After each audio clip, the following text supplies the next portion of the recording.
Well, Peter, it's really great to have a chance to have a conversation with you about the future of genomics and the role that you and Edico Genome are playing. And so maybe we can start out, can you tell us a bit about your background? Because I know it wasn't in genomics. Yeah, well, thank you very much, and it's very nice being here and having this opportunity. Yeah, my background is actually, I'm a EE, so I'm an engineer. So my background is in telecommunications as opposed to genomics. So it's a long history to get to this point, being part of the genomics revolution. I would say I'm more of an entrepreneur at this point than hands-on engineer. But I came to San Diego about 10 years ago. Well, it's actually more than that, 14 years ago, to start a company called Zyre Wireless. And we did chips for cell phones. And of course, San Diego being the hotbed of Qualcomm and CDMA, that was a logical place to come to. And coincidentally, what's also very nice about San Diego, of course, it's the hotbed of genomics today. So that sort of all leads to why we're having this conversation today. So electrical engineering and an entrepreneur, like a triple E there, and then you somehow, you see that you're going to get into genomics of all things. And no background in genomics, right? Yeah. What prompted you to make this kind of phenotypic switch? So I was actually involved with this whole new avenue that you, of course, are very familiar with. It's called mobile health. So I was involved, so it's still related to cell phones, which is sort of my original background. But I was involved with a project in my native South Africa about 5 years ago, where we used a cell phone camera and converted the camera into a microscope to do some diagnostics in rural hospitals in rural areas in South Africa. And during this process, we started looking into addressing one of the problems that they have in South Africa, and I think in a lot of developing countries. And that is to detect and to find, to diagnose tuberculosis. And of course you can diagnose tuberculosis using a microscope. But this technology is not really applicable, that we developed in South Africa. It's not really applicable for detecting TB in rural areas, because in rural areas they don't have labs and things like that, so they cannot grow a cell culture. So one of the ways to detect TB is, of course, to do sequencing. And it's within that sort of investigating that I started looking into sequencing and looking at the instrument, the sequencing instrument, and I found that quite interesting and compelling. But if you really look closely, it always, in the background, there's a vast array of servers in the background that comes with a sequencing machine. And that led me to investigate things a little bit further, and it's sort of almost from an engineer's perspective, it looks like an obvious problem to tackle, to see if you cannot replace all of those servers with a microchip. Okay, and so that was the in here. They're basically replacing vast server need with a microchip. Yeah, because again, sort of from an African context, what you ideally want is a simple sequencing machine that's very easy to use, very low infrastructure requirements. You just put a sample in and magically the result appears on your cell phone. And so keep it simple, stupid applies to sequencing too. Yeah. But then you decided you would form this company, Edico, right? That's right, yeah. So how did that come about? Yeah, so understanding that there's a clear problem that could be solved, I started talking to some of the people that I know here in San Diego, some of my engineering friends and Did you have to be an electrical engineer to be part of the team, or? Well, I mean, so there's not entirely, because we obviously none of us an engineer doesn't have the bio-IT background and the genetics and genomics background. But so we started off from an engineering perspective on this, and slowly but surely got the expertise of people that understand the genomics of the space involved, and yeah, out of that a company was born. Now, you picked the name Edico, and not everybody may know what that means. What's the derivation of that word? Yeah, so it's almost like Zynga and all these other strange names that companies have nowadays, but this one actually does have a meaning. Edico means to reveal in Latin, so we want to reveal the genome a lot quicker and cheaper than it's ever been done before. So that's the essence of the name. All right, so this quicker and cheaper theme, I guess the term would be ASIC. Tell us, for the uninitiated, what is ASIC and how that is really the unmet need here. Yeah, so you know, every day that we use our cell phones and our computer, it's really driven by some specific ASIC, an application-specific integrated circuit, a microchip, the little black things that if you look into a computer or cell phone, that's sort of powering these devices.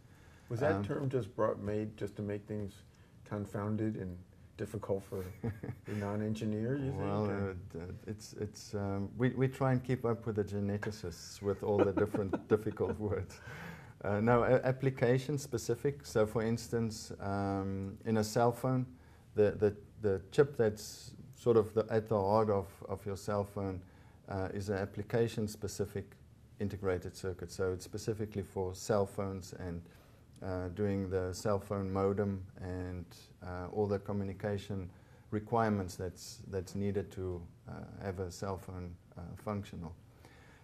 So in our case, our application-specific part of what we do is obviously specific to bio-IT.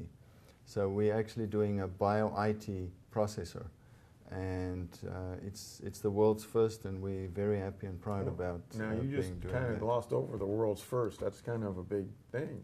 Why hasn't somebody else gone after that? Well, I think there are a number of reasons for that. One is, I would say it's roughly now the time where sequencing technology has stabilized to an extent where you can actually do this kind of thing in an ASIC. Of course, if you do an ASIC, it's fixed for that specific purpose, and that chip does one specific thing, unless you develop a new chip or an extension of the chip. So I would say it's a combination of the maturity of sequencing technology, and it's also at the point where clinical genomics is really starting to take off. And when you talk about clinical genomics, you want to have, again, cheap, relatively cheap and easy to use instruments that can be distributed to hospitals, and I mean, even if you think maybe 10 years from now, even to rural areas in Africa where they can do sequencing in a very simple, easy way. And really the technology that we're developing is really a breakthrough to allow cheap and fast and simple sequencing. Well, you touched on this really important point now of medical sequencing. That is really getting to the clinic, and the front runner at the moment, of course, is the non-invasive prenatal testing, NIPTs, and the numbers are staggering. Of the 4 million U.S. births, and in fact, it's a global story. But why would this whole Edico story play into the NIPT world? How does how do they come together? So, for instance, a company that's doing large numbers of these tests annually. You mentioned that there are 4 million pregnancies in the US, but the number of NIPT tests that's being done currently annually is almost 500,000, 400,000 to 500,000 per year. And the amount of data that's being generated even by a relatively simple genomic test like NIPT, just because of the volume, requires requires the solution that we're providing. So to do it quick and fast. It's a long turnaround for a couple to find out about the status of their the unborn baby. Isn't it like several days before this can be turned around? It's typically a couple of days. Yeah. Okay. So part of that is, of course, the sample prep that's associated with that. But the post-processing and the interpretation of the result takes typically a day.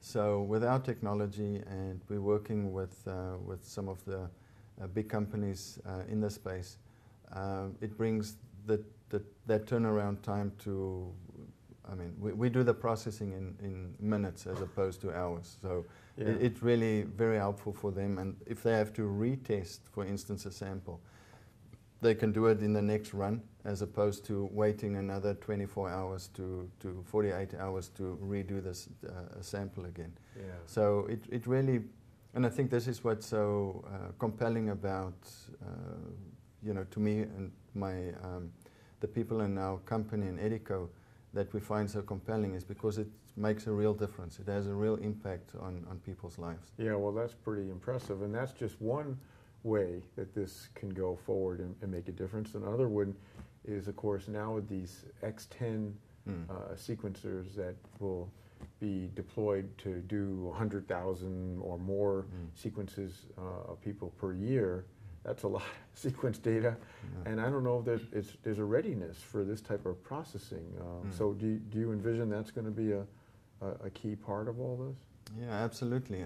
If you look at a ASIC X10, if you run the machine 24/7, it generates 18,000 whole genome sequences per year.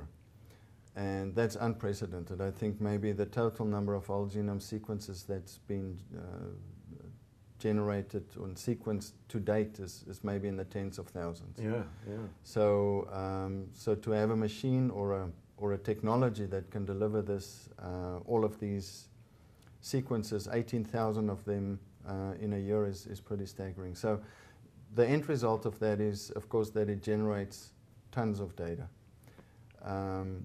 And if you look at the amount of data that's being generated compared to Moore's law, the law that's driving our cell phones to become cheaper and smaller every year to 18 months, the data that's generated by these machines and by genomics in general far outpaces Moore's law.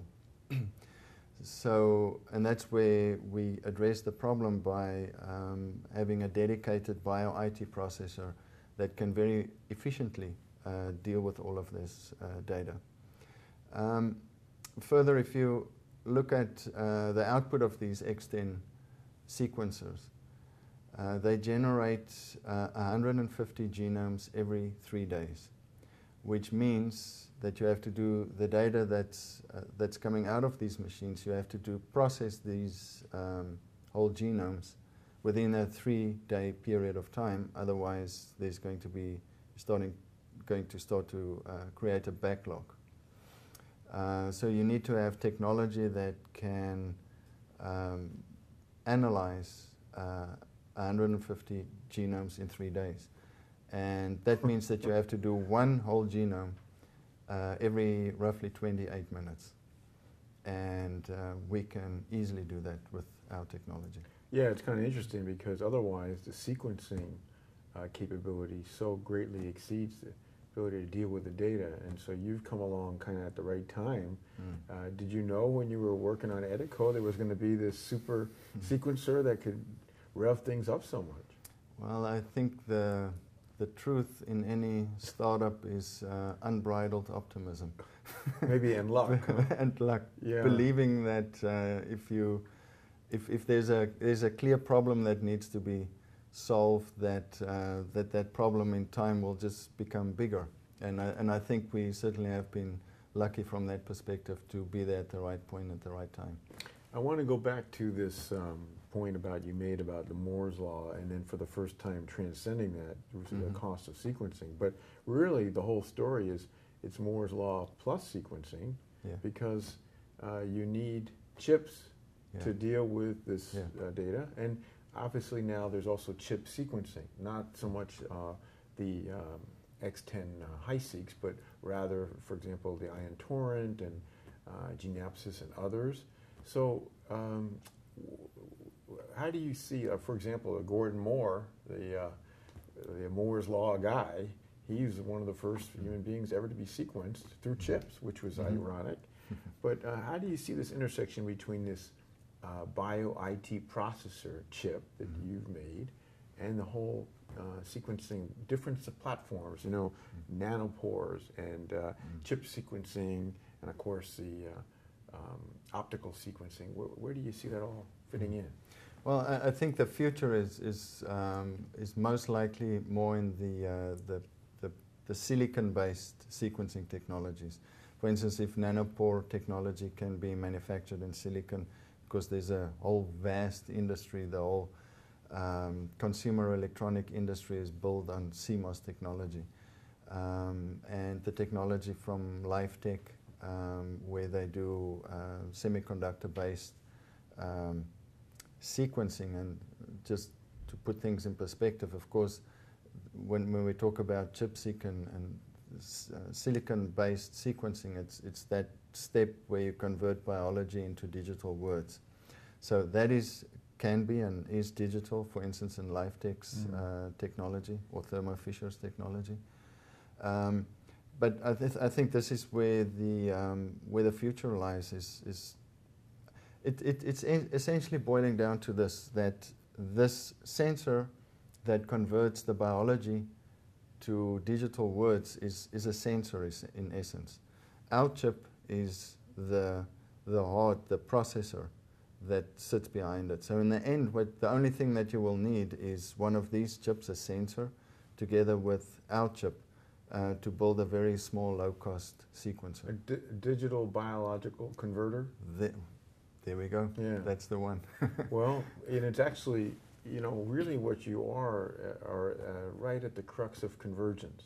You know, it's like you're right there to try to accelerate and catalyze a convergence. It really is fascinating.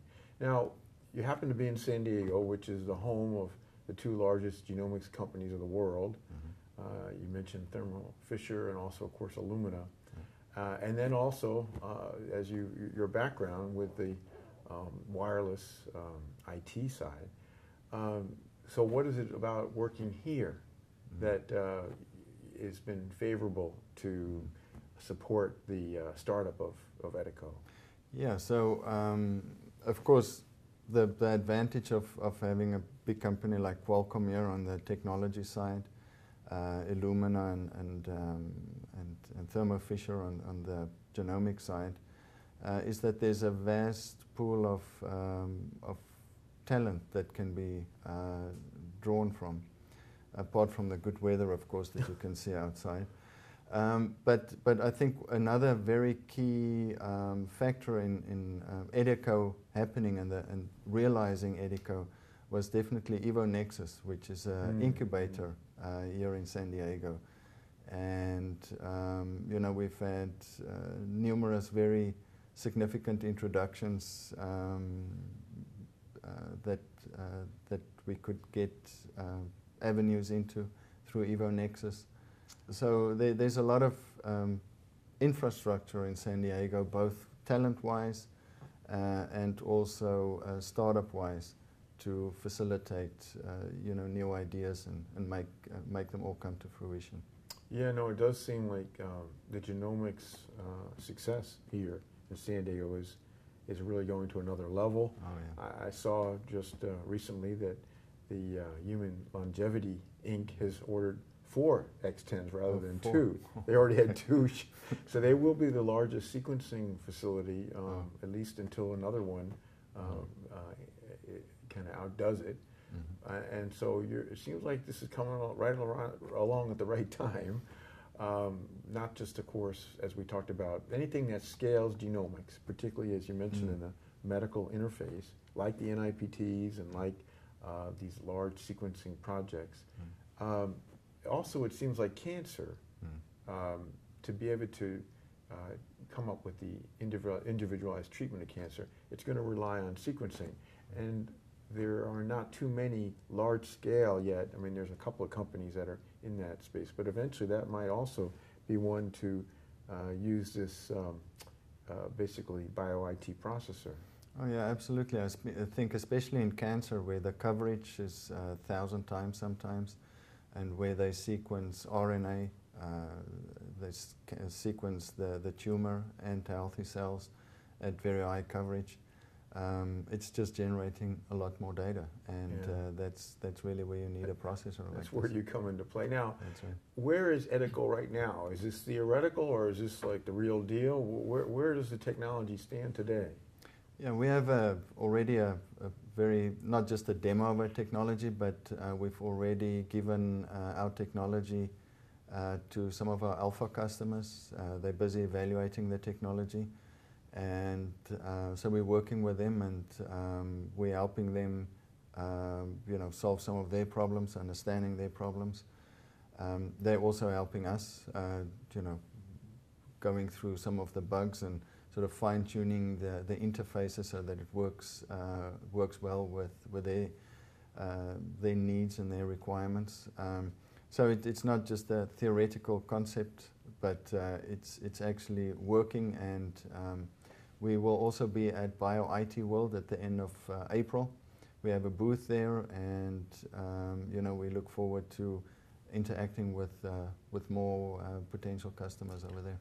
Well, let me just say it's not just great to have the chance to discuss Edico and all the progress you and your team have made, but it's been really a treat for me to serve as an advisor to your company and to watch you, what I thought theoretically was going to take many years to zoom forward in a really major unmet need for genomics to get into the clinic. And so now that it's happening, it's great to see Edico taking off, and certainly wishing you the continued great success with this really terrific technology. Yeah, thank you very much. And I have to say, you mentioned the team, and our team is really the best in the world. And I can say that because I've really been working with a lot of people in the past and different companies, and we really have a very, very good, very professional team, and